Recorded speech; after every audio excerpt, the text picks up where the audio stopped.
Bonjour tout le monde. Donc,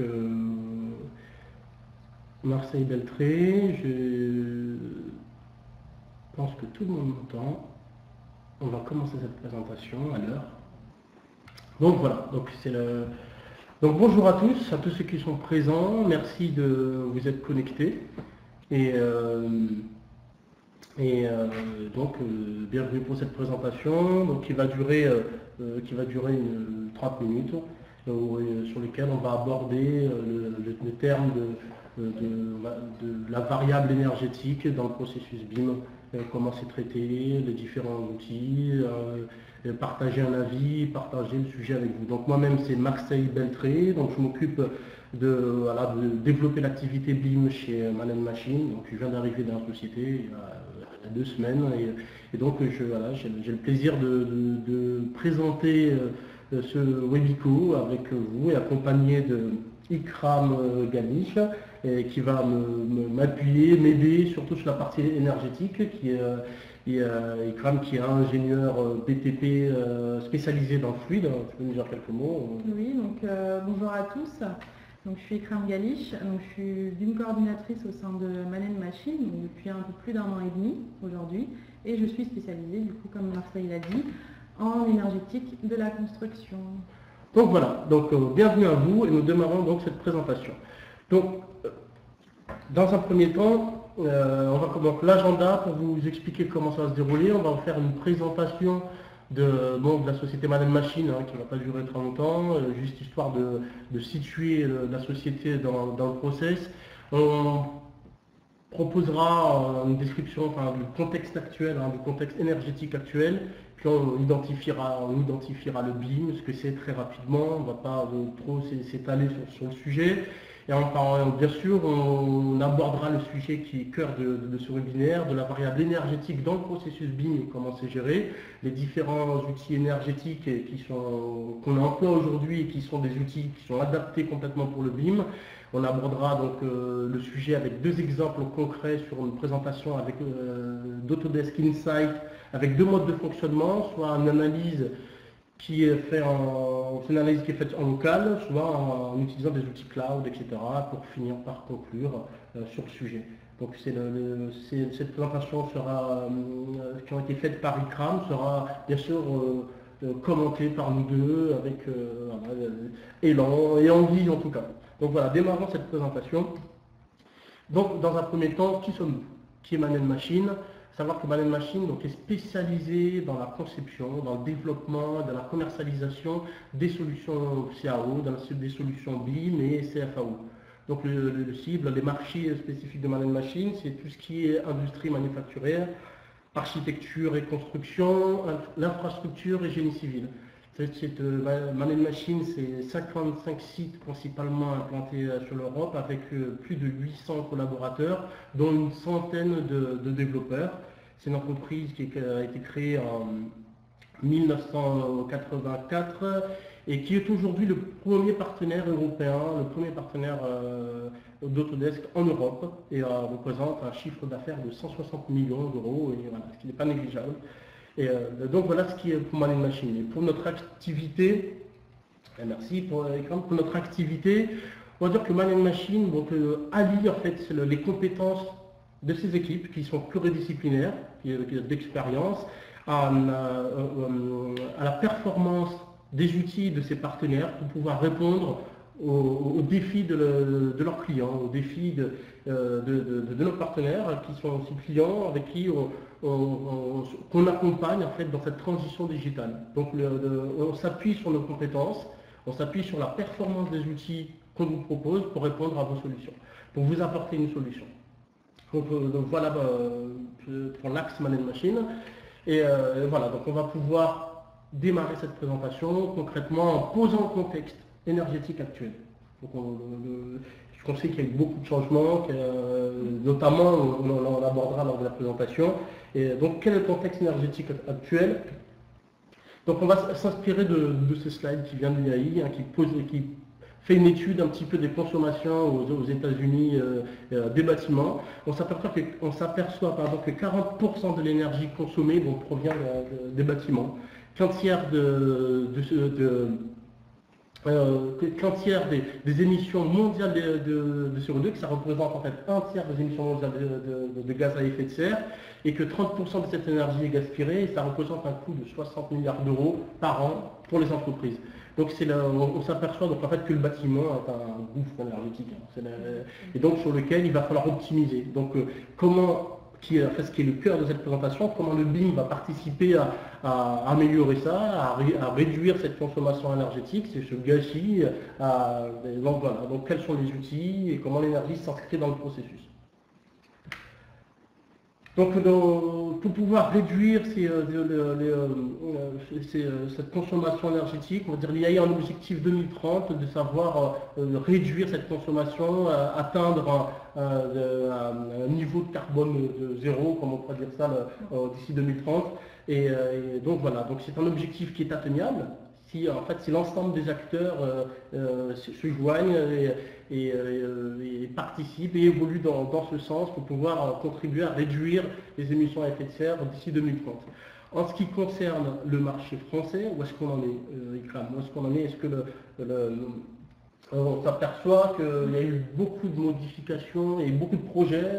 Il y a eu des grenades de l'environnement. Exactement. On a eu plusieurs réglementations thermiques qui se sont succédées. Aujourd'hui, donc on est à la RT 2012 et à la RT 2020 qui est en préparation et qui est censée prendre beaucoup plus en compte justement ces contraintes énergétiques, environnementales et également. C'est vrai aussi qu'il y avait la loi de la transition énergétique en 2017 mais qui a été annulée. Et il y a prochainement, il y a cette fameuse loi Elan qui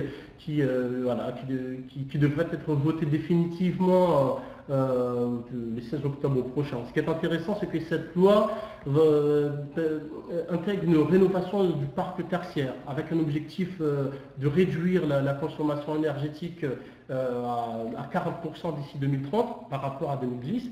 50% à 2040 et un objectif de moins 60% à partir de 2050. Cette loi Elan aussi réintègre et relance en fait le sujet du carnet numérique qui a été intégré dans la loi de la transition énergétique en 2017, ce qui va permettre en fait qu'on ait un suivi sur un carnet numérique, direct sur une maquette, sur l'ensemble des données d'une construction et à partir de ce carnet numérique. Donc c'est quelque chose qui devrait être applicable à partir de 2020 pour tout ce qui est travaux neufs et pour tout ce qui est rénovation en 2025 exactement. Donc aussi il y a une incitation aussi sur tout ce qui est commande publique avec ça va inciter la maîtrise d'ouvrage dans leur choix à ce que leur choix tende à réduire les émissions de gaz à effet de serre et donc à être plus pointueux dans les choix des matériaux et être sûr et être garant que ces matériaux soient d'origine biosourcée, etc. Donc il y a des axes d'amélioration au niveau législatif, ce n'est pas encore la folie, hein, c'est pas encore. Je pense qu'on était plus optimiste, il y en a qui attendaient beaucoup d'évolution dans ce sens, mais c'est déjà un premier pas. Donc c'est l'état des choses sur ces aspects-là. Donc concrètement, comment le BIM va intégrer ces aspects dans les outils, comment on va intégrer l'analyse énergétique dans le process, c'est ce qu'on va vous présenter. Donc dans un premier temps, qu'est-ce que le BIM? Rapidement, je pense que l'ensemble des personnes présentes connaissent le sujet, mais voilà, rapidement, je vais vous présenter ça par un ensemble. Souvent dans le BIM, c'est plusieurs acteurs, c'est les différents métiers de la construction, c'est des outils, c'est des process, c'est des formats d'échange, c'est plusieurs sujets. On arrive à une conclusion que c'est un ensemble de choses. C'est un ensemble de choses qu'on doit prendre en considération et mettre en relation avant d'aboutir à un processus fonctionnel. C'est quand l'ensemble de ces choses coïncident, quand l'ensemble de ces choses sont bien l'idée fonctionne et qu'on a un regard d'ensemble sur tous ces éléments pour pouvoir les faire fonctionner ensemble. Et là, souvent l'habitude de dire que la réussite en fait, d'une démarche BIM résulte dans la maîtrise de l'écosystème en fait, de l'écosystème BIM de son projet. Donc, voilà. Et donc, le BIM intègre donc plusieurs éléments, des conventions, de la normalisation, des objets et surtout un cap, un objectif qui peut être multiple, mais ici par exemple, qui peut être lié à la transition énergétique, essayer d'avoir un bâtiment performant, un bâtiment à haute performance énergétique, etc. Donc voilà ce qu'est le BIM, et donc on va se poser la question de comment la variable énergétique est intégrée dans le processus.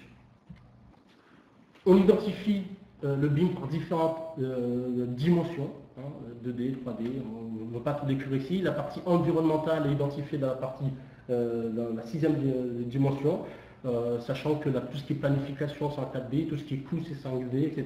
Donc dès qu'on a un objectif énergétique, de réduction des consommations énergétiques, d'analyse énergétique à partir d'un modèle, à partir d'un projet BIM, on va intégrer la 6e dimension dans le process. Et concrètement, le BIM aussi, si on parle de niveau de maturité. Niveau de maturité, quand on est prêt à faire du BIM, level 1, level 2, sachant que le level 2 est l'objectif européen sur lequel on travaille actuellement. Dans la réflexion, dans cette réflexion, on introduit, alors je tenais à introduire, ça c'est une réflexion que j'avais faite sur ma thèse que j'ai passée dans le master BIM de Ponts et Chaussées, où le vecteur de la transition énergétique était au cœur du sujet, en fait, et et impulsait concrètement l'évolution, les transferts de différents niveaux de maturité dans le BIM. C'est-à-dire que l'objectif est de se dire qu'à un niveau 3, on serait capable concrètement d'intégrer toutes les caractéristiques pour rendre un bâtiment autonome en énergie. Si tu veux compléter, n'hésite pas. Voilà, et efficient, et que, comme Marseille l'a dit, c'est que c'est la transition numérique en fait, qui est impulsée par le passage au BIM, c'est vraiment un des outils principaux pour justement pouvoir réaliser cette transition énergétique. Donc voilà, donc c'est une des variables, je pense qu'il faut concrètement intégrer dans cette maturité, c'est cette maturité énergétique dans le processus BIM, qui n'est pas forcément que numérique, sinon on rentrerait que dans une démarche industrielle et donc avec bien sûr des automatisations ou autres. Donc la variable, le vecteur de transition énergétique, voilà, est pour moi le central dans le niveau de maturité à faire de BIM. C'est une réflexion. Donc de là aussi, ce qui dit que ce qui implique le BIM, c'est la possibilité en fait d'étudier très en amont en fait d'étudier très en amont le projet. Par ici, en s'appuyant sur le courbe de Maclaunet, ce que nous dit, c'est que très tôt dans la phase du projet, on arrive à solutionner, on arrive à faire les meilleurs choix. Plus on fait les choix très tôt dans la phase du projet, plus on arrive à optimiser le projet. Donc pour la partie énergétique, tous ces choix vont se faire très tôt en avant, donc ce qui va impacter forcément nos méthodes de conception par rapport aux différents contrats. Je pense notamment à la loi MOP ou autre. Donc le BIM implique un transfert de charges très tôt dans le phasing projet. Donc, ici, donc, je ne répète rien, je me répète par rapport aux connaissances des différents acteurs du BIM. Ici, pour la partie énergétique, toute la partie optimisation se fait très tôt dans le projet, dans les choix des matériaux. Plus elle est faite tôt, moins elle va coûter justement en argent, moins elle va coûter en énergie, en émissions, en modification, etc. Exactement. Donc du coup, puisque cette charge qui est généralement portée sur le marché public dans toute la phase d'exécution, on va rentrer dans le détail dans les études, tout va être ramené le plus tôt possible. Voilà, donc du coup, c'est le maître d'œuvre qui va hériter de ces études très tôt dans le projet, donc qui va forcément impacter les contrats au marché public. En 2015, il y avait la loi des marchés globaux de performance qui permettait justement à une maîtrise d'ouvrage public de pouvoir justement solliciter la conception-réalisation dans son projet dans le cadre d'un marché global de performance qui visait justement une performance énergétique, technique ou autre. Ce qui va être très intéressant avec la loi Elan qui doit venir, c'est que le marché global de performance va être élargi en fait à tous les acheteurs qui sont soumis à la loi MOP. Donc ce qui va, normalement, la loi Elan devrait un peu bousculer un petit peu la loi Moore pour justement favoriser ce transfert de charge, en fait, de très tôt dans la phase de conception auprès de la maîtrise d'œuvre. Donc voilà pour le principe. Donc, du coup, une fois qu'on a abordé tout ça, on va parler des outils d'analyse de performance énergétique qui sont faits pour le BIM. Quels sont ces outils Alors il y en a plusieurs, donc c'est des outils en fait qu'ont tous les bureaux d'études, que ce soit en thermique, en énergétique ou même les bureaux d'études environnementaux, ont toujours utilisé.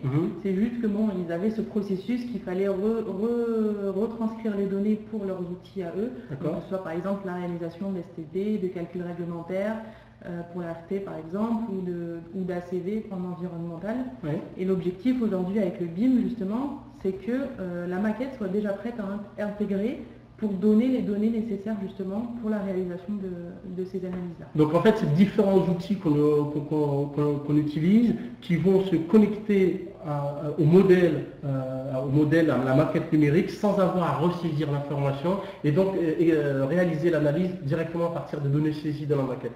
Donc quels sont ces outils concrètement? Donc on va parler de STD, simulation thermique dynamique. Donc l'intérêt de la STD, c'est de quantifier en amont l'impact de la modélisation architecturale sur les besoins de chauffage et de confort d'été. La STD permet de prendre en compte l'inertie thermique du bâtiment, les points thermiques, le comportement des usagers, et donc de faire des simulations, des stratégies de simulation de régulation du bâtiment. En fonction de l'enveloppe du bâtiment, donc très tôt en conception, de pouvoir voir l'impact de l'orientation de notre bâtiment, l'impact des choix par exemple de matériaux en façade, l'impact justement de la volumétrie de notre bâtiment. Les apports solaires, très bien, la simulation aérolique. Aussi les impacts de vent. Voilà. Enfin, il y a beaucoup de choses qui peuvent être faites grâce à la simulation thermique dynamique. Donc très bien. Donc on a aussi l'aspect analyse de cycle de vie, donc qui est une méthode d'évaluation normalisée. C'est une norme ISO qui permet en fait de réaliser un bilan environnemental multicritères et multi-étapes. À chaque étape du projet, on va pouvoir simuler le comportement durant tout son cycle de vie. Et ce qui est intéressant avec la loi Elan justement, c'est qu'on va pouvoir intégrer cet outil parce que jusqu'à maintenant, l'ASV n'était pas intégré en fait dans les éléments requis, par exemple dans les réglementations thermiques. Aujourd'hui, en fait, une analyse du cycle de vie, il fallait la faire si on cherchait justement à atteindre, par exemple, un label énergétique ou un label environnemental. D'accord. Donc l'objectif aujourd'hui je pense de la loi Elan et in fine de la nouvelle réglementation thermique aussi, donc la RTD 2020, qui est en cours de préparation, c'est d'intégrer justement cet ACV dans la réglementation. Et ça devient un standard. Donc il deviendrait une obligation de produire l'ACV dans une démarche de construction, qui sera un bon pas franchi dans la démarche. Donc ce qui est intéressant, c'est que ces outils intègrent pleinement en fait le processus BIM parce qu'ils offrent des fonctionnalités pour pouvoir les réaliser plus simplement que... Très bien. Donc, ce qu'on peut dire en fait, c'est que ces outils, ils attendaient que le BIM arrive. Voilà, c'est très bien. Donc, c'est ce qu'on va essayer d'aborder sur une présentation, sur une démonstration par la suite. Alors, pour réaliser ces différents outils, quel est le processus? Généralement, on va modéliser un bâtiment de manière volumétrique ou de manière plus détaillée, plus avancée. Et de cette modélisation sur une plateforme de type Revit ou autre, on va générer des modèles énergétiques. De ces modèles énergétiques, on va pouvoir utiliser des outils de calcul réglementaires, soit parce qu'ils vont être directement interfacés à Revit ou à un autre logiciel en utilisant des API, soit par des formats d'échange de type GBXML, Green Building XML, ou alors de type un format ouvert de type IFC sur lequel on va travailler ces données pour extraire tout ce qui est ACV, STV, le bilan réglementaire, etc., le bilan thermique. Et donc, il y a beaucoup d'outils proposés sur le marché. Au jour d'aujourd'hui, oui, il y en a beaucoup qui ont toujours été là et utilisés par les bureaux d'études. Hein. On pourra en citer quelques-uns en France. Donc, on a Perenou, on a ClimaWin, on a des logiciels un peu plus orientés, par exemple STD avec Trend6. Oui. Et tous ces logiciels qui petit à petit, ou pour la CV, pardon, avec Elodie, Oui. Du CSTD. Là, d'ailleurs, j'ai vu que Elodie et Trend6 étaient synchronisés. Oui, c'est ça, voilà. Donc, ce qui peut être pas mal. Donc, nous, pour l'avancée du projet, on va se baser sur une étude autour d'Autodesk Insight.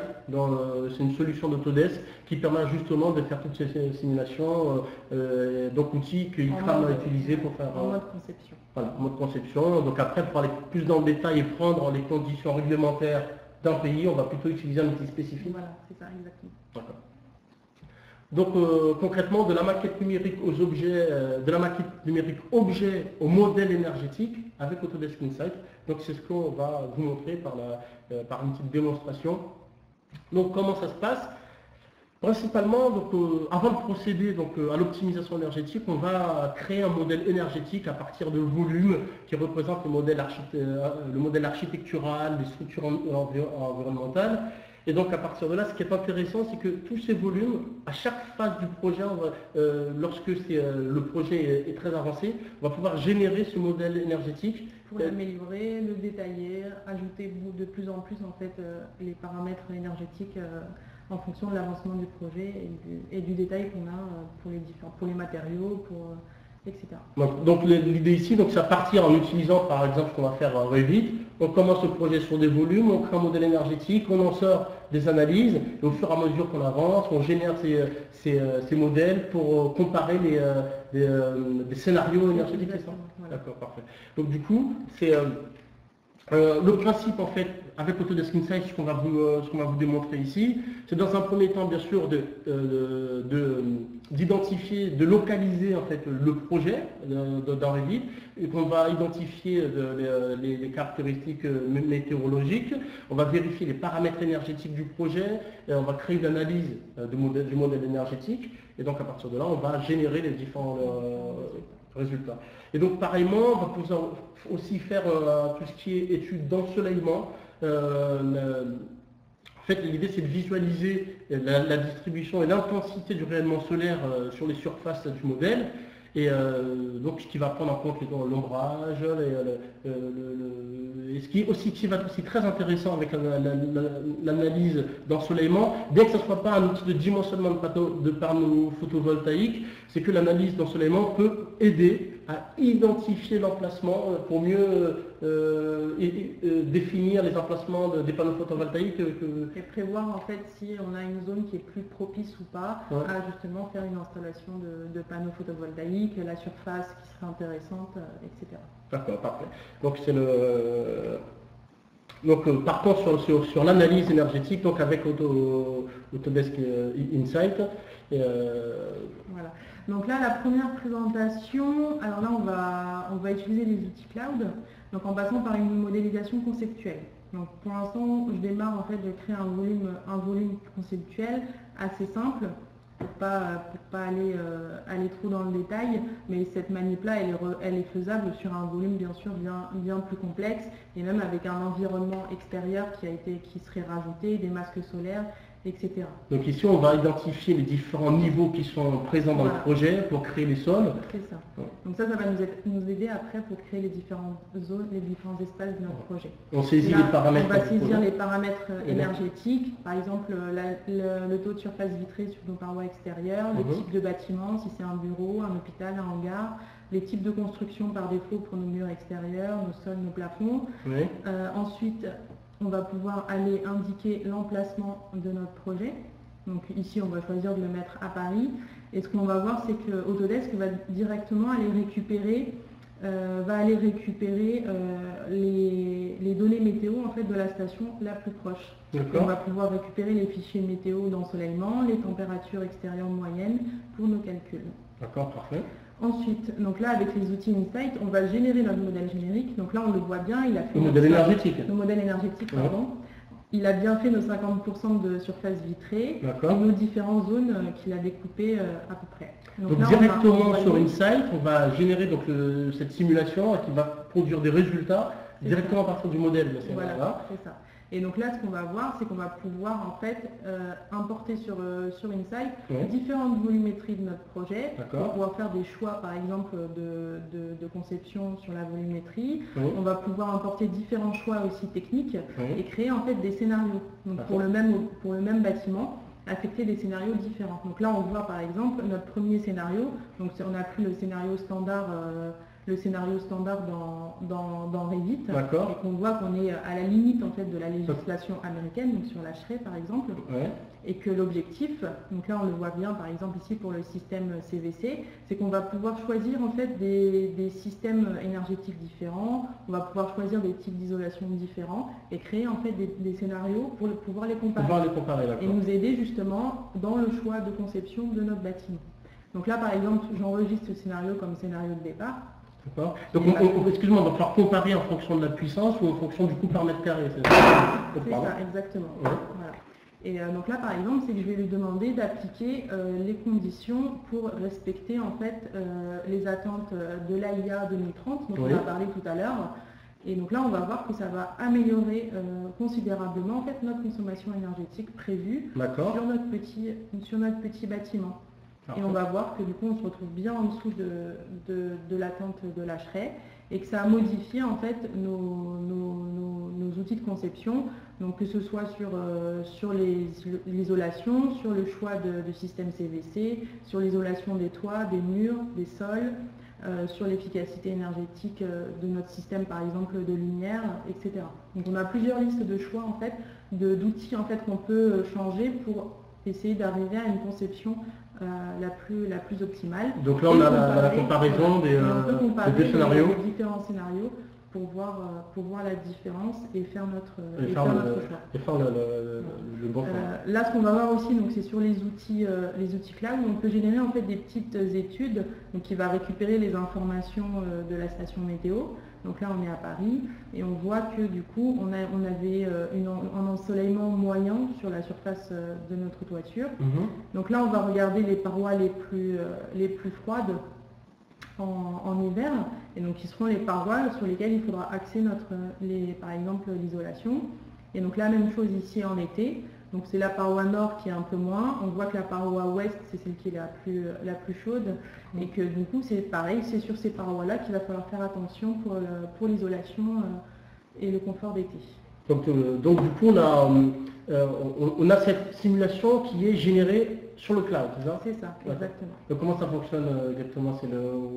En fait, on va envoyer nos données sur le cloud, sur Insight, donc ce qui fait qu'on peut continuer à travailler, améliorer notre conception pendant que ça fait les calculs en fait sur le cloud. D'accord. On a aussi une possibilité de générer directement en local la même étude avec d'autres outils directement intégrés dans Revit. Directement intégrés dans Revit.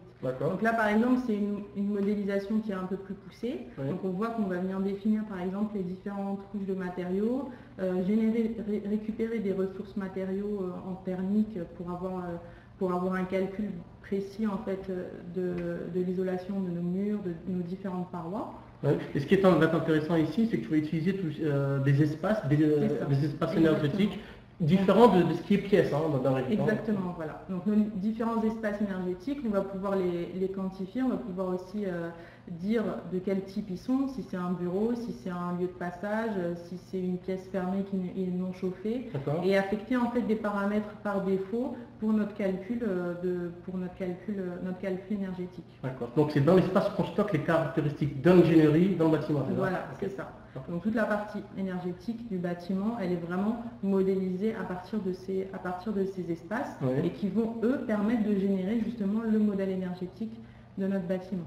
Donc là par exemple, je vais aller créer donc, le rapport de perte de charge et pour le chauffage et le refroidissement. Donc on voit là qu'il nous a créé notre modèle énergétique basé sur les espaces qu'on a définis. D'accord. Et on va pouvoir créer en fait un rapport qui va nous indiquer les apports solaires et les déperditions en hiver et en été.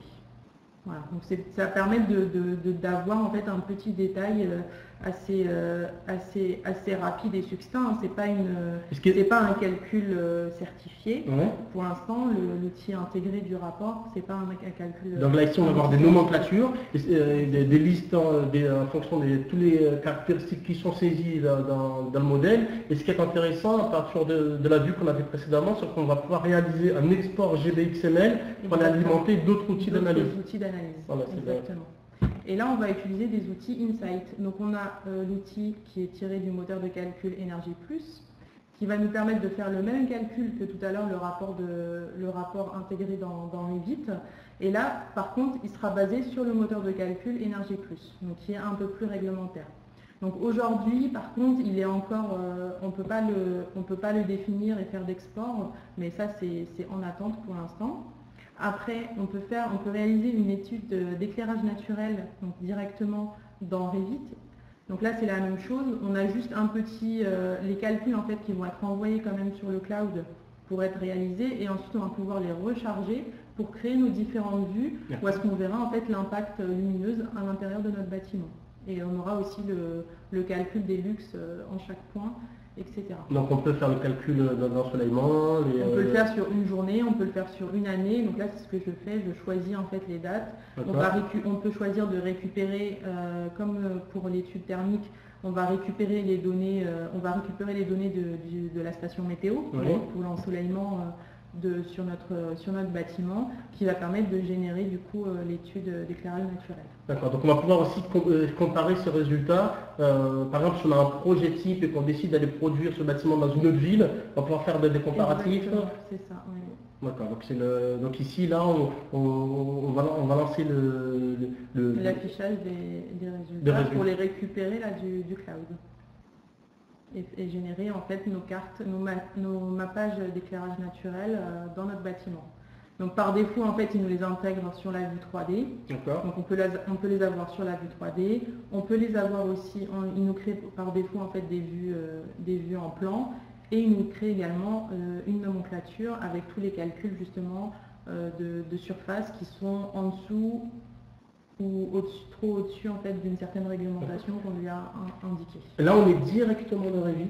Exactement. Donc là, c'est la différence avec les outils Insight sur le cloud. C'est que là, on va récupérer vraiment directement les données et pouvoir les afficher directement dans Revit. Non, parfait. Donc du coup, voilà pour cette étude en local. Et ce qui va être intéressant, donc, c'est que pour conclure concrètement avec ces différents outils, Insight, qui est un outil d'Autodesk, par rapport aux autres outils sur le marché qu'on parlait, est-ce qu'il y a une interaction, un échange, ça fonctionne bien? Toujours. Parce que comme on a vu Revit, en fait, en faisant le modèle énergétique en intérieur, à l'intérieur du logiciel, on peut toujours exporter en GBXML. De la même façon, quand on fait l'étude d'ensoleillement, on peut exporter en fait un fichier Excel avec du coup les calculs de luxe en chaque point en fonction du maillage qu'on va sélectionner. Donc, dans tous les cas, en fait, la maquette elle reste toujours ouverte. Et en plus, on a de plus en plus aussi d'outils métiers qui viennent justement avec l'outil des plugins, qui viennent justement récupérer ou travailler directement dans Revit. Parfait. Parfait, écoute, donc on arrive à la conclusion de ça. On a abordé rapidement le terme, on a abordé rapidement une simulation autour de Autodesk Inside. Donc ce qu'on peut dire, c'est que tous ces éléments sont joints pour arriver à créer une espèce d'avatar du bâtiment, à créer de l'intelligence autour d'une base de données, autour d'un clone quelque part de notre bâtiment qui va pouvoir devenir autonome, qui va être connecté, qui va s'inscrire dans la smart grid. Quelle est la vision prévue, projetée de ces principes? Qu'est-ce que tu en penses? Dans tous les cas, c'est aujourd'hui, on a vu, si on reprend le premier, le haut de l'image, Ouais. c'est que la transition numérique, elle va impulser, c'est un outil pour la transition énergétique, Ouais. mais aussi c'est que c'est aujourd'hui une nécessité pour cette transition énergétique, pour garder justement notre confort de vie et la technologie qu'on a aujourd'hui tous les jours, C'est ça. on va être obligé d'avoir une technologie intelligente. D'accord. Et elle va passer pour le monde du bâtiment, ça va passer par ce qu'on appelle le smart building, et si on agrandit ça au niveau du territoire par le smart grid, la smart city, etc. Et donc c'est ça. C'est ce qu'on va. Donc on va dire avec que une énorme base de données qui communique. Donc en le permanence. BIM est mis au défi de la transition énergétique. Voilà, Oui, c'est ça. parfait. Mhm.